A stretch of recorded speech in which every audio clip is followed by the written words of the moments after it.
do all the work.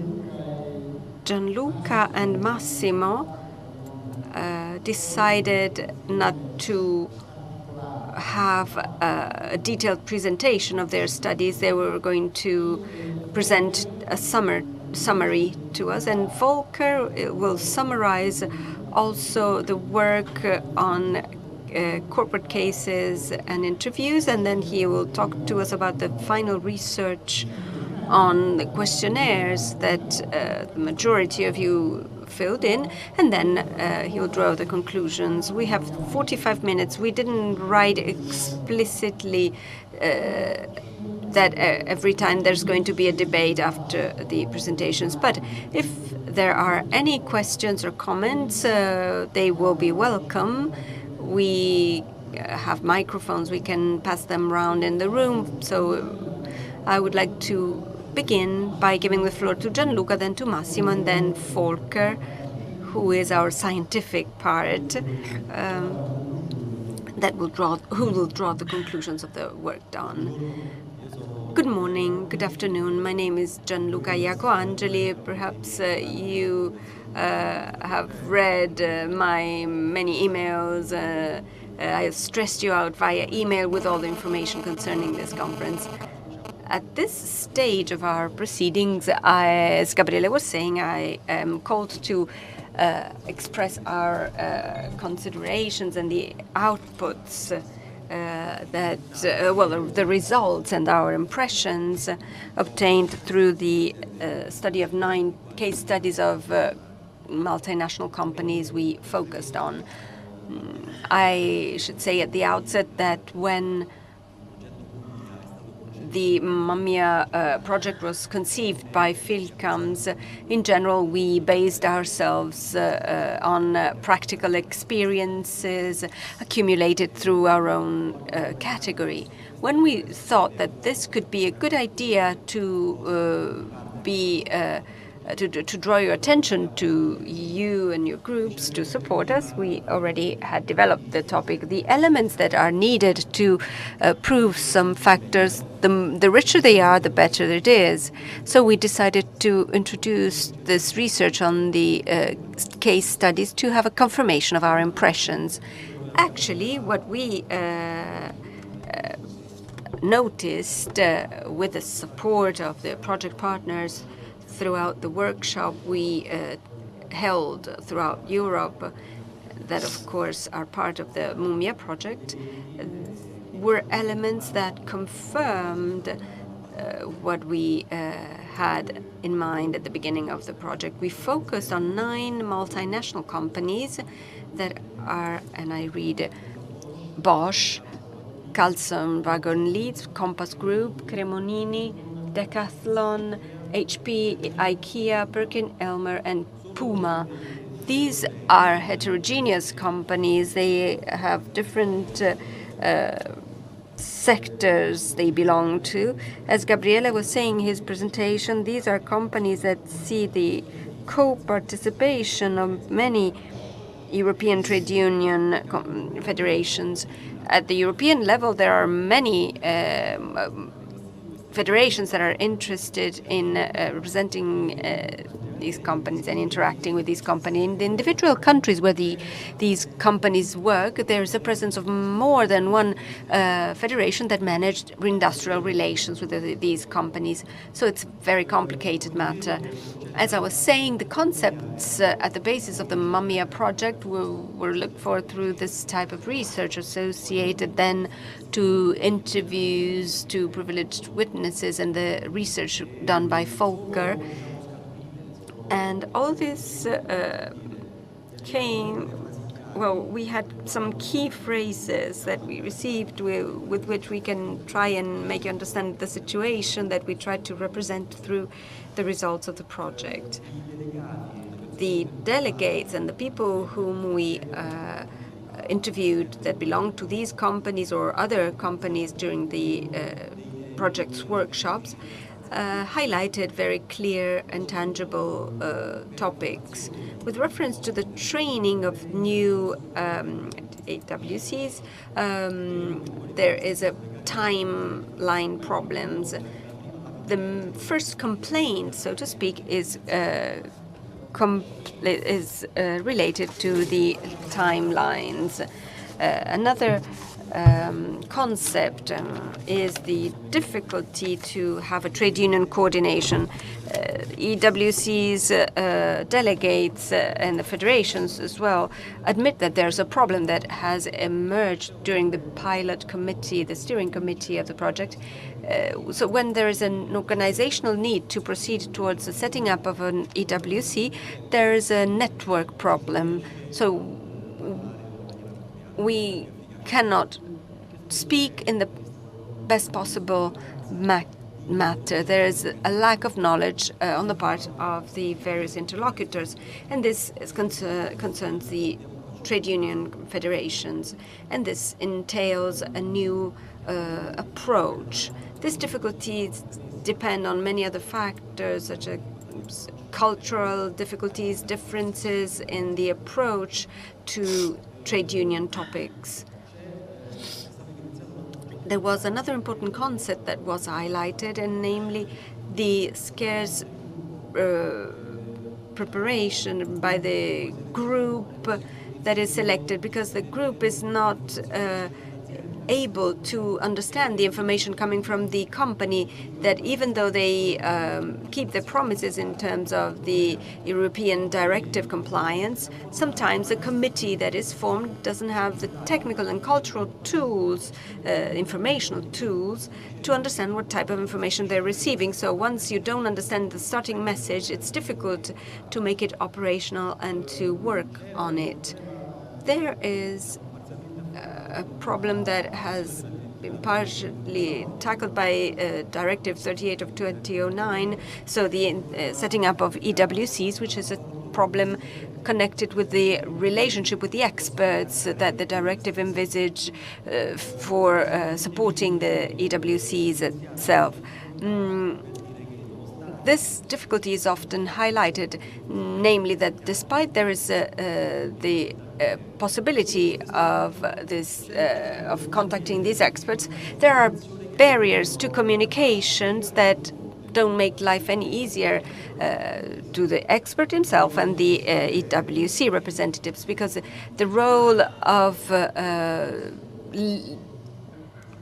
connection, of liaison, is a difficult one to play. So this was another problem that was highlighted. Mainly, if we wanted to put into practice this information, the message that was conveyed to us is the need for new and better knowledge and communication instruments and the subsequent ability to use them. So there is a need to work.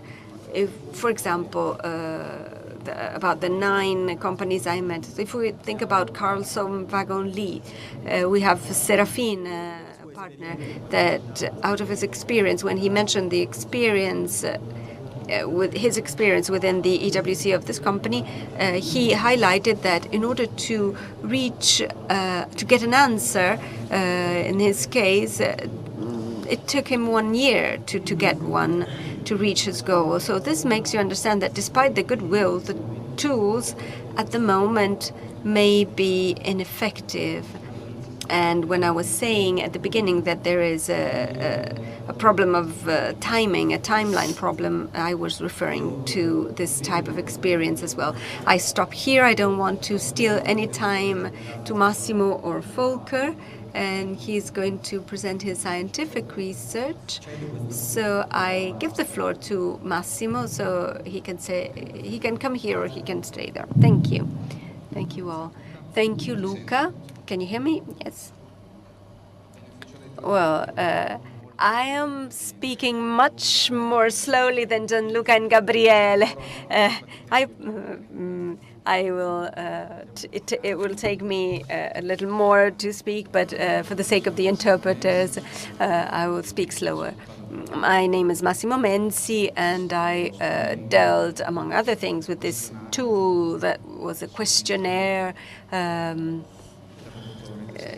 given to privileged witnesses unlike the questionnaire Volker is going to talk to you about that follows a typical quantitative research pattern, this was an interview that has the objective of being a qualitative survey.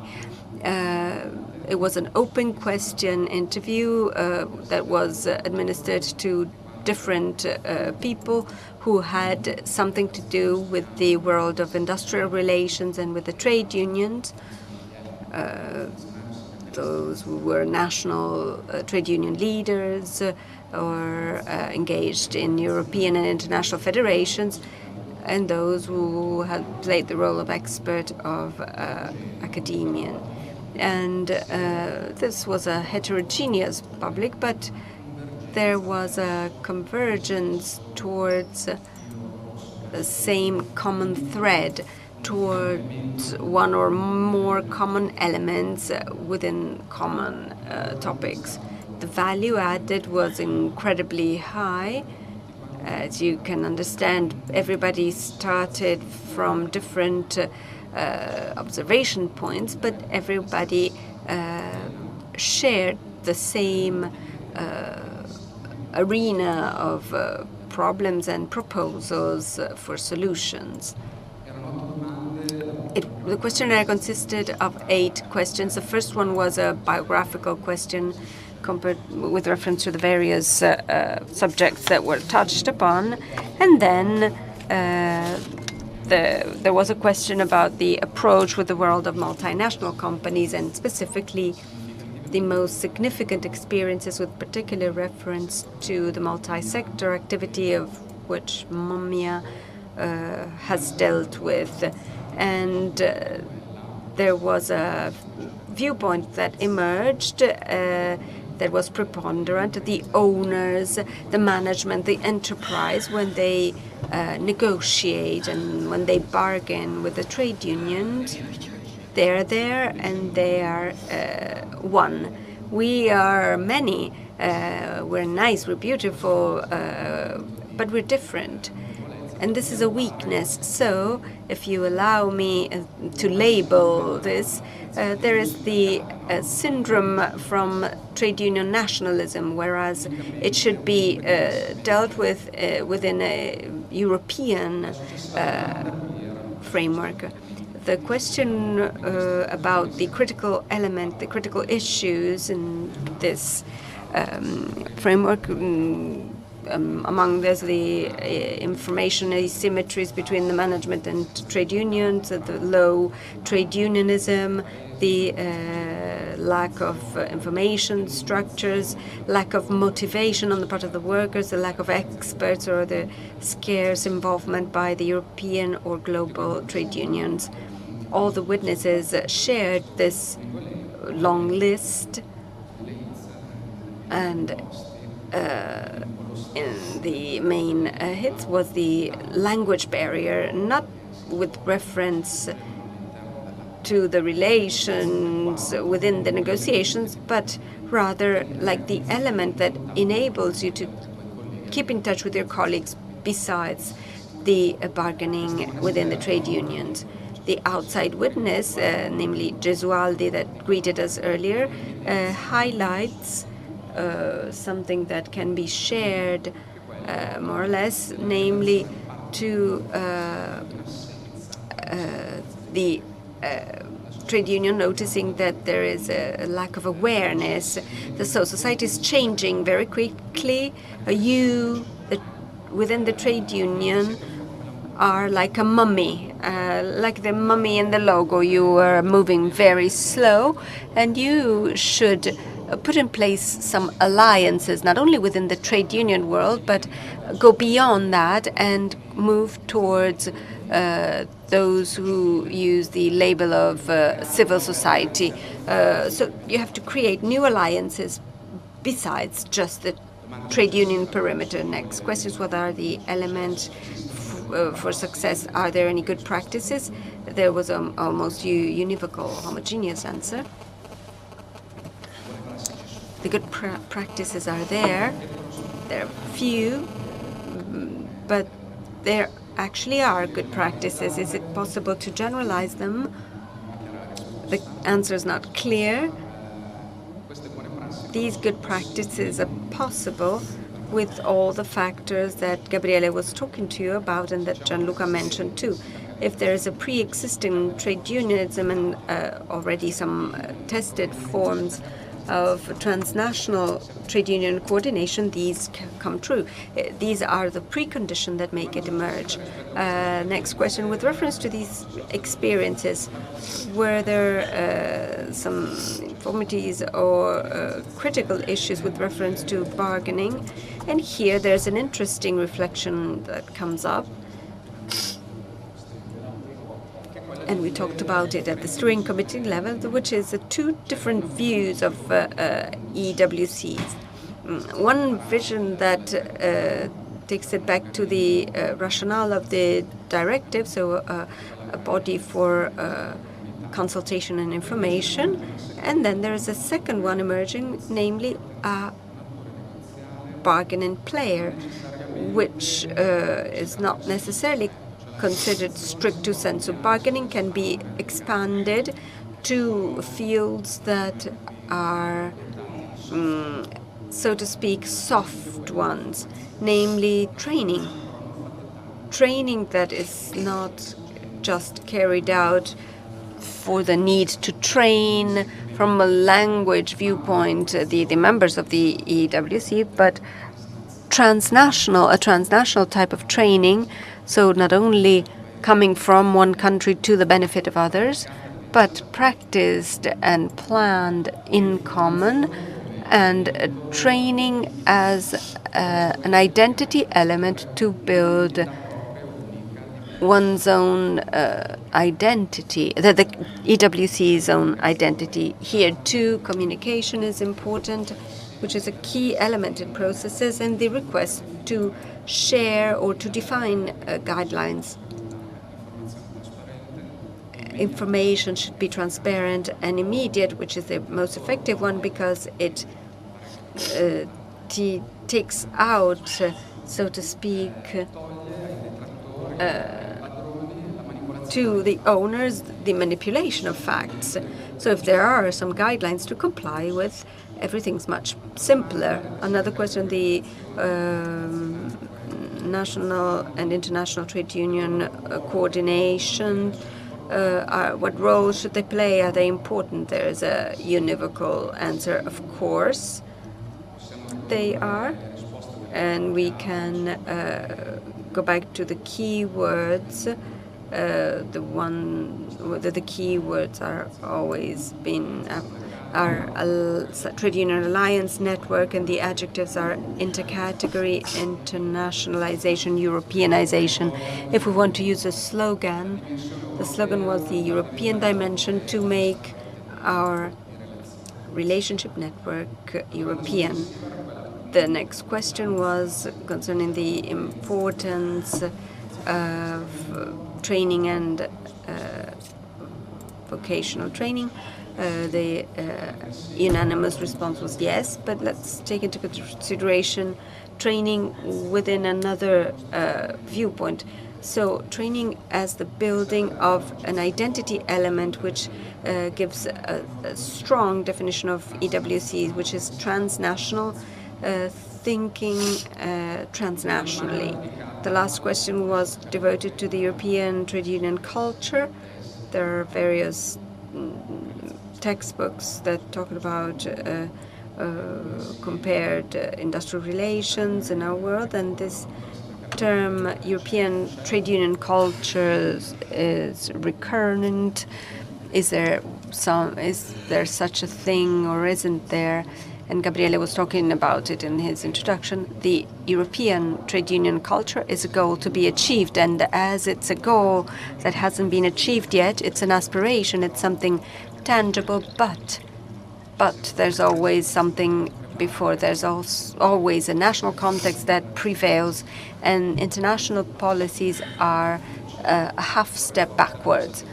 But we need to have the awareness that the new frontiers of trade unions, of the carrying out of our activities, the national one and the European one. So these questions are here as stimuli, and especially for young people, and EWCs as an element to strengthen the element of solidarity and the negotiation of transnational elements to found common elements that defeat differences. It's up to us to transform these questions into certainties and proposals for exercising pragmatically our own trade union activities as new trade unions. Thank you. Grazie Massimo. Thank you, Massimo. Thank you, but you took away a lot of time from me. Then you didn't have the glass of water. I mean, that would have made you go faster. Anyhow, we now give the floor to Volker for his presentation. Here it is. Sì. Vado avanti io. Should I proceed, or? I mean, as you turn the thing, I will flip it. Good evening. My name is Volker Italian. I work at the IRIS in Emilia-Romagna. I deal with industrial relations and all the aspects that have to do with the authorizations of industrial relations. For many of you, I was also involved in this project of Philcoms, where I took care of the research part of this project. And in this case, the research had to do with developing a questionnaire and the circulation and the processing of the information. We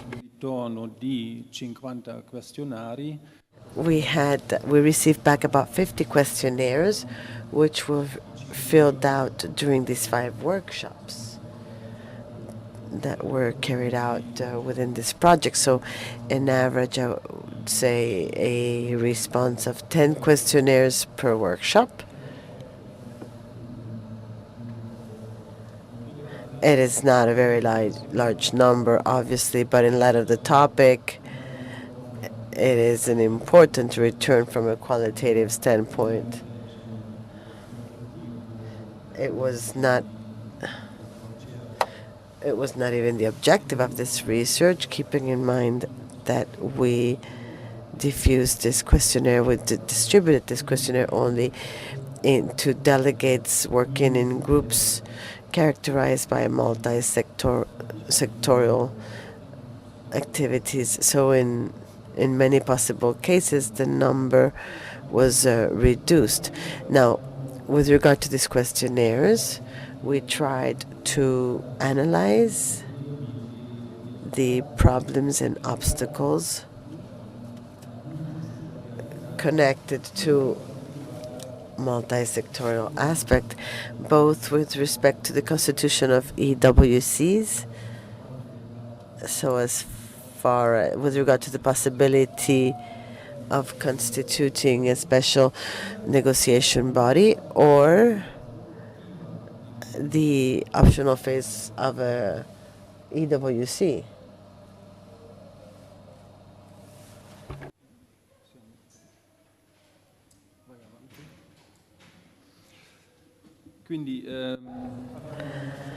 So we collected 50 questionnaires, and I must say that as far as the response is concerned,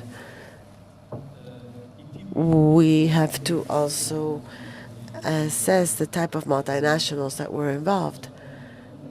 On the one hand, there were groups in which the EWC still had to be created, and on the other hand, these EWCs already existed. We had to distinguish among European EWCs, because in some cases this agreement had to be renewed. In other cases, where there was a need for a renewal, for a new constitutive agreement, because of some processes of change within the structure. Therefore, since we wanted to analyze these obstacles, the main theory was that with regard to obstacles, there are substantially three types of obstacles. Two types connected to objective problems. Therefore, the first problem has to do with data collection with respect to the structure of multinational and multisectorial groups. So this operation is even more complex. The other objective problem is the one to object all the trade union structures that exist in the several countries or establishments that are part of this multisectorial groups. Aside from these objective problems, we also have, we could envisage some problems connected to subjectivity, therefore connected to the action of the players that are involved in these processes. One of the main obstacles, it's quite taken for granted, is probably represented from the attitude of the management. So there were some issues connected to this theory. And then, of course, the resistance of the management in some cases can be taken for granted. Anyhow, we can also anticipate a problem connected to the relations among these structures, representative structures, and the trade unions that represent the workers.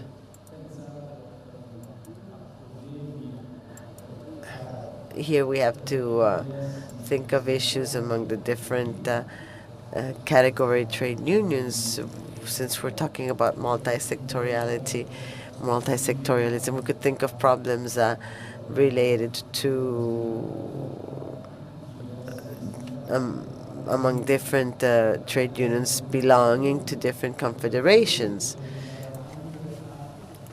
We could also think of problems among representative structures at a company level and also trade unions, and we can think of possible problems and tensions among the different levels, European level, national level, and local. Le domande nel questionario erano. So the questions in this questionnaire especially reflected these possible problems. Vediamo in quanto sono. Now let's see if these theories were confirmed.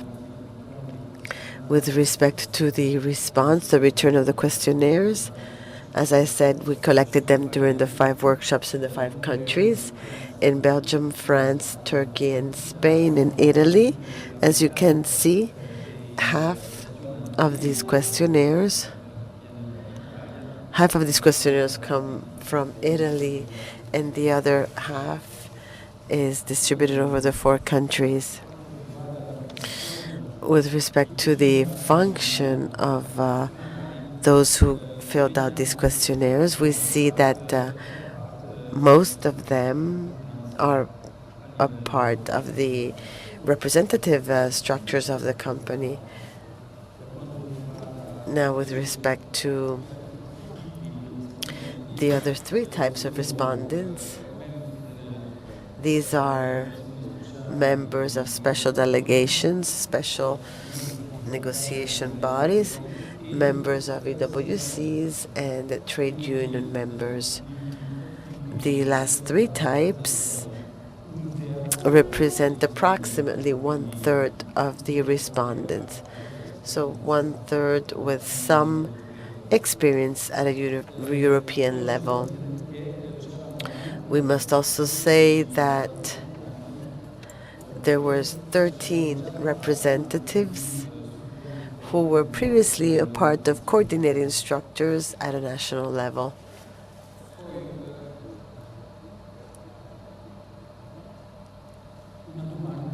A question, yes, an important question was if in case of more productive sites or affiliated sites, if there was a group coordination at a national level. We have an indication here, a first significant response that is not positive, unfortunately, because in half of the cases, such coordination at a national level did not exist. In the other half, wherever this existed, these were unitary coordinations in countries with trade union organizations. These were in all 5 countries, so this is a positive data that these coordination were unitary, and the minority were coordinations of just simply one trade union. And then another more important information among these last cases where there is a coordination at a national level, there was only in 5 cases there was a coordination, an intersectorial coordination. So this information should also make us reflect. We see here a need to especially invest in this area regarding intersectorial coordination, covering the involvement of all the trade unions involved in the relations among these groups.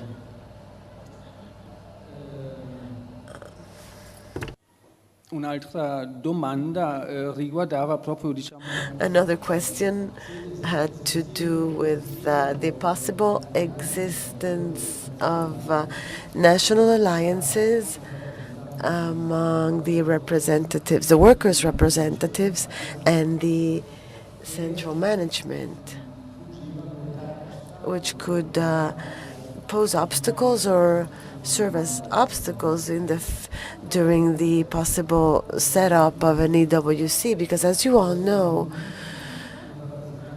oftentimes not all the workers' representatives in the country where the headquarters are located may be interested in having an EWC because they can fear losing part of their control over the industrial relations. With respect to responses, we could say that in 2/3 of the cases, this was not the fact. So only in 1/3 we see some trends in this direction. Let us say that in 16% of the cases, we have an indifferent attitude from these national players. So no resistance, however, not a favorable attitude to the constitution of the EWC. But then in the other cases, we identified a resistance and opposition, and this is a quite interesting indication. It means that we still face this problem that there can be national alliances between management and workers' representatives who work at this constitution. In fact, I think there were 2 cases in which these alliances managed to avoid the constitution of an EWC. The following question had to do with the management's position, the management's attitude. And here we see In 40% of the cases, management was favorable. In another 40%, the management was quite indifferent. Invece, In 21% of the cases, we could say that management was opposed and not cooperative or openly in opposition. So in 1/5 of the cases, the response was a hostile attitude from the central management in front of the constitution of an EWC. I don't think this is surprising at all. Let us proceed. vediamo da dove derivavano Let's see where the information came from to constitute an EWC. In most of the cases, the information was provided by management in order to constitute an EWC. Questa è una cosa che prevede la direttiva. This is something that is set forth in the directive, so it is normal for management to provide this information. But we also know that management often refused to supply this information. The other sources were the union structures in the country, where the headquarters of the multisectoral group is located, or representative structures working in the country where the headquarters are located. In other cases, the information were provided by the European delegation. As a result, we asked how much the negotiation process to constitute an EWC lasted, and we see that there were cases in which an EWC was constituted in the first 6 months, in other cases in the first 2 years, and in most of the cases they managed to constitute it only after 2 years. Sì. Poi, altra domanda molto importante. Another very important question has to do with the unionization of the members of the delegation special bodies, negotiation bodies. And we see that a problem here lies on the fact that only a minority of the delegates was unionized, with all the consequences that this can entail for the constitution of an EWC and also for the negotiation of a constitutive agreement that is positive or less positive. Then we proceed with respect to the presence of the union representatives. This result is quite comforting. In the vast majority of the cases, we have the presence of this union representative in the DSN, and so we can say, after looking at these results, that the greatest obstacle to the constitution of an EWC, at least based on what emerged from the questionnaire, is the management attitude. And we have two aspects here, or two tools used by the management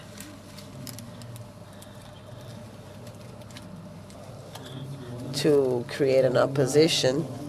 And on the one hand,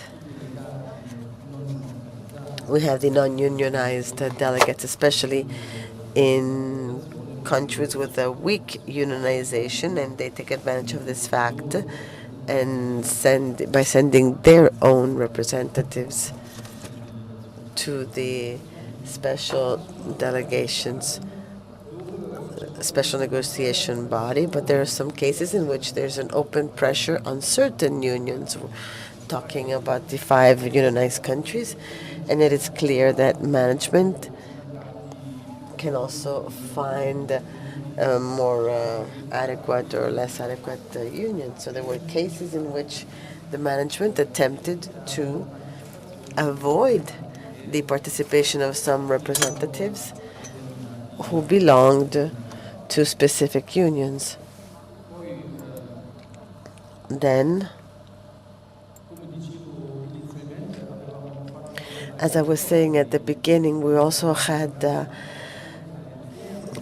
established other theories. We thought that internal factors to the work, the labor work, and in their structures, there could be causes for the non-constitutional special delegations of the special negotiation bodies, but I must say that this was not confirmed in no case. So it did not emerge that there were actually problems among different category unions or among unions belonging to different confederations or at different levels or countries. So this is the positive information that is on the side of the workers and their representative structures. There was no indication of specific or particular problems.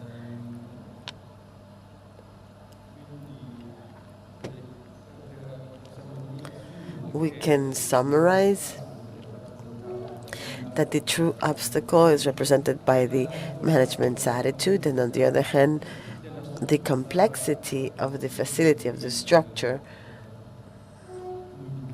of the multinational and multisectorial groups.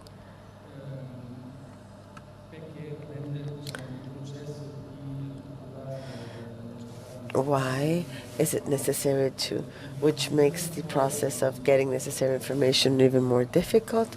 And we saw that there are other problems related to the position of the delegate. Somebody spoke also about the fact that there was never a formation, the training of the delegates, which would have been necessary, as you can imagine. Training is more important as the structure of multinational is more complex. And we were also mentioning the knowledge or lack of language knowledge. And there's another aspect, which in this case has to do with the case of the trade unions, which usually represent the final phase. Sometimes these unions were not represented, and this was also due to the fact that their weight, as far as workers registered, was not enough, because the proportion was too small, and when it was about setting up an SNB, there was not enough weight for a representation in the SNB. So this too is a problem, and we should question ourselves about the solutions to overcome this type of problem. As with respect to the challenges, I would say that the main challenge is at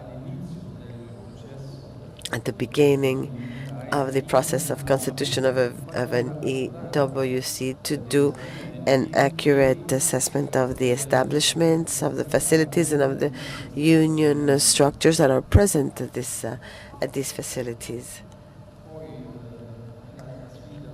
The other challenge has to do with what we already said many times, this need to create at a European level and since the beginning to avoid tensions which can then come up, to work for a greater syndicalization of the work, unionization of the workers, and guarantee training. This is especially applicable to delegates with no experience. What starting points can we identify to develop some strategies to face these problems? I especially see 3 tools. The first 2 are related to the new directive. So therefore they concern a better use of the new rights that are set forth in Directive 2009/38. If these rights are used more effectively, both with respect to the SNB, so insist more on the obligation on the part of the companies to supply the necessary information to constitute an SNB, request training courses, and of course insist on a union presence. With respect to the functioning, the operational phase of the EWC, here too I would start from this right, which was very much highlighted in this new directive. This right, or rather obligation, of the EWC members to inform their representative at a national level, and wherever there may be no representatives, to inform the authorities. Therefore, use this obligation to create coordination structures at a national level, because at this point, this becomes a request that can be based on this obligation that is set forth by the European directive. And the third tool that I can identify, which was already mentioned, use the transnational agreements to create coordination structures at a transnational level as well as multisectorial. With regard to the second point that I mentioned, the obligation to provide information to national delegates or to national authorities, would have to develop some interface mechanisms among the EWC and the structures for a national representation. Here we can identify some cases. I will also refer to some cases or some experiences that we know about through literature.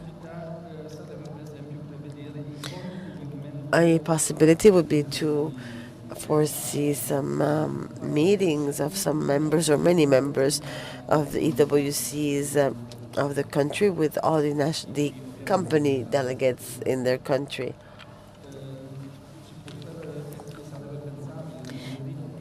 We could think of a right set in the constitutive agreement of an EWC, the right of an EWC delegate to visit the establishments that are located in his country. The following point, and here I'm referring to a specific case, a German group called Freudenberg, which already in 2005 in its constitutive agreement set the right to training encounters of the representatives from different visions of national level to give input, provide input to the EWC delegates. So we must also keep in mind this aspect. So not only the fact that after an EWC meeting, the EWC must inform its delegates, but also the preparation of an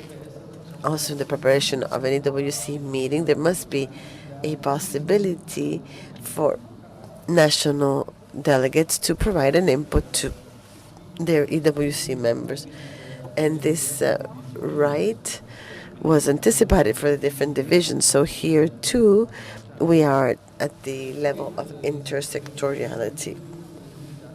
We could also speak of the right of the committee to care for the countries that are not represented in the EWC, because just as some trade unions may not be represented, it has happened in the past that many countries were left out of the European Workers' Committee.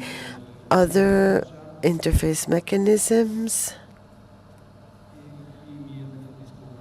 and I refer to another case here, the case of Veolia,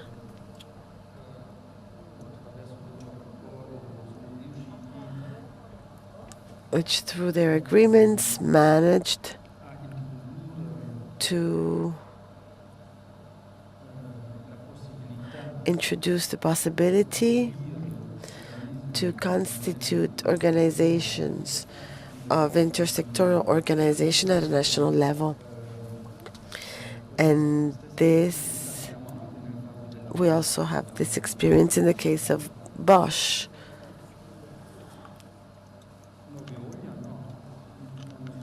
No, Veolia is not German.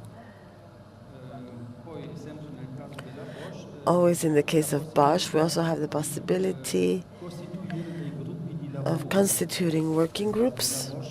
In the case of Bosch, it was also by division. So we have this possibility of favoring the in-depth analysis at a sectorial level. Bosch also foresees specific meetings at a national level among members of the EWCs and national delegates, specific meetings on specific occasions, for example, in case of restructuring processes. This instrument is often used.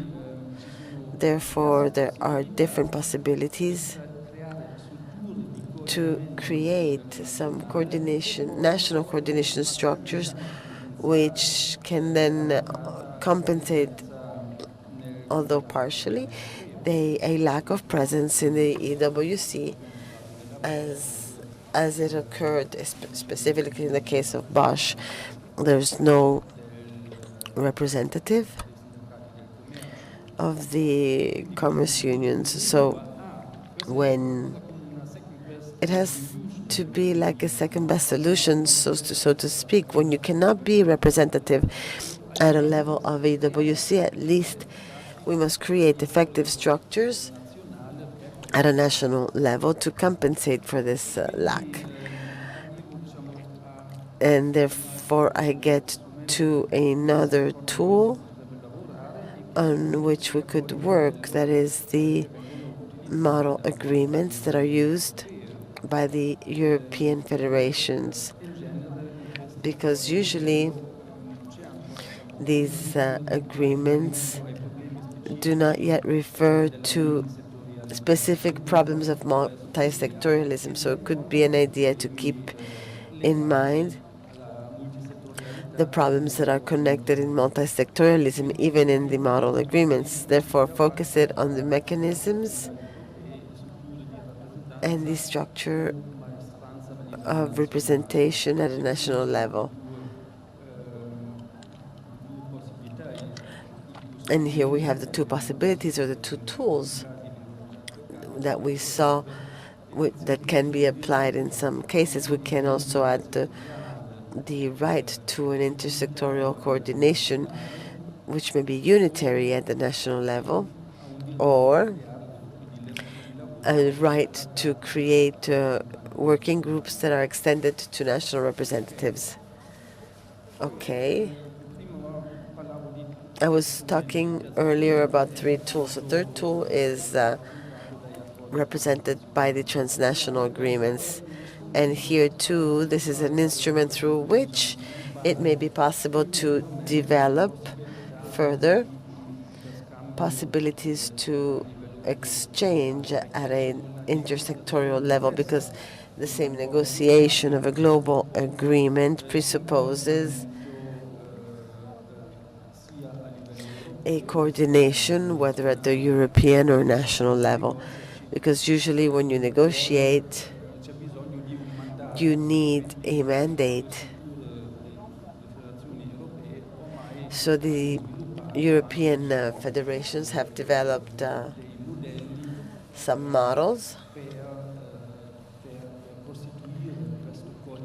to constitute this coordination that favors the negotiation of transnational agreements. And then once these transnational agreements have been signed, we have the issue about implementation and therefore also of monitoring. So also in monitoring groups, this intersectorial aspect can be captured. At the transnational level,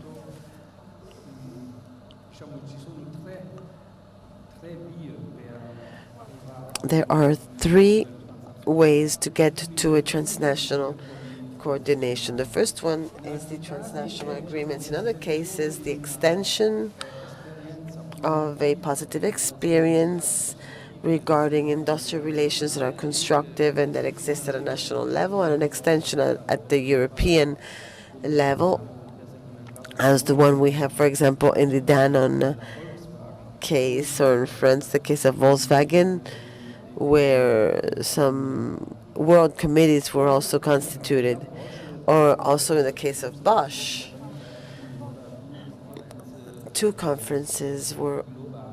global conferences were organized to this date, to whom all participated.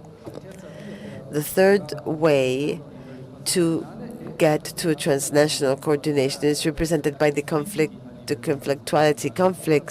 at the transnational level. We have the case of HP, where you may find a non-constructive attitude of the management, leading to industrial and global union created a coordination at a European level. So in the past as well, we had similar experiences in the case of General Motors Europe, where the restructuring processes and the non-constructive attitude of management led to the creation of a transnational alliance.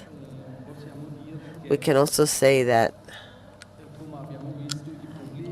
as we saw, the problems and the challenges of the multisectorial groups are more or less the same that are also found in the other groups. What distinguishes these cases is just the fact that the complexity further increases. So it becomes more difficult to gather information, to carry out the union work. So we can conclude, as we said, it'd be important to better use the already existing rights, creating union alliances at a European level, create communication channels to diffuse information. And here we'd have to truly include a greater or better use of internet, and especially intranet. And the only instrument would be the development of model agreements, which keep in mind the multisectorial context.